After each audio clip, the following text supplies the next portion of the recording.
So we've all got our own experiences of stress and anxiety. And as peer mentors, sharing those experiences is what's going to really help people to get a perspective on theirs. I think the main thing is about making sure that we're not telling people what they should be doing, but providing opportunities and allowing them to find their own answers to their challenges. So just because we're supporting somebody with HIV, the stress and anxiety might not be specifically HIV related. Absolutely. You know, with the people I've supported, often there's issues around their personal life.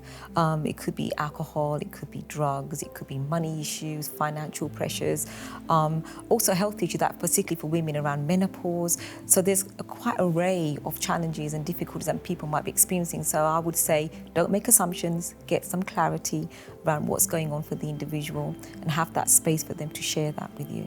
I think it's really vital that, you know, that we as peer mentors need to work out where our mentees are at in their knowledge around HIV and to work out whether or not they do have gaps in what their understanding of how they can live and how they can thrive today, but also understanding that not everyone sort of gets their HIV in the same way and not everyone finds out in the same way. Yeah, I think the people I've supported around peer mentoring, often they don't know all the information or the facts about their status, and or obviously the U equals U, which means that, you know, it's undetectable and you can't pass it on.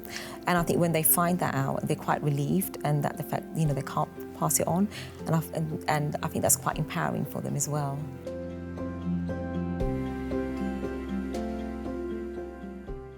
So obviously in our peer mentor training, we do a lot of work around the kind of questioning styles and the kind of questions you want to ask. What do you think are the key questions in relation to stress and anxiety?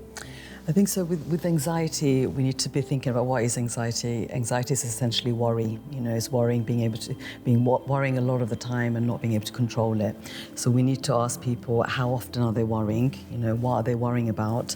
Is it difficult to control the worries? And is it making them feel perhaps a bit irritable, a bit upset? You know, that they can't function. So I think that it's really important to try and build up a picture of what life looks like for the mentee. So we see a snapshot of what their life looks like, but it's important to use open-ended questions to ask who is around them, what are they managing to do in any one day, what does a good day look like, what does a worst day look like, how many good days are there, how many bad days are they able to carry on with their daily routine, is it stopping them doing the things they want to do in their life.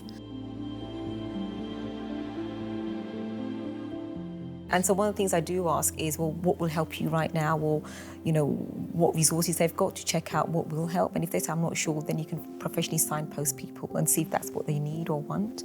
But it's more empowering to find out what would work for them. So it's always, I say, well, you know, what will help you, what will work for you, rather than telling them what you think.